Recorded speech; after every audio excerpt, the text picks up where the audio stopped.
একদিকে পিআর পদ্ধতিতে নির্বাচন সহ ৫ দফা দাবিতে সরব বাংলাদেশ জামাত ইসলামী, অন্যদিকে প্রার্থী ঘোষণার মাধ্যমে নির্বাচনের প্রস্তুতিও সেরে নিচ্ছেন জামাত। বিভিন্ন আসনে প্রার্থী ঘোষণা করছেন, পাশাপাশি পিআর পদ্ধতিতে নির্বাচনের জন্য সভা সমাবেশ করছেন।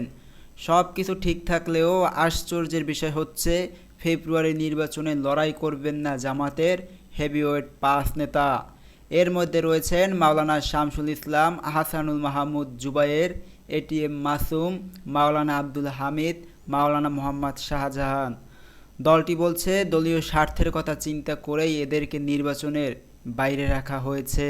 তবে নির্বাচনকালীন সময় এদেরকে নানা দায়িত্বে রাখা হবে। অসুস্থতার কারণে নির্বাচনে অংশ নিচ্ছেন না মাওলানা শামসুল ইসলাম। রাশেদ হাসান অন্তর, চ্যানেল এল।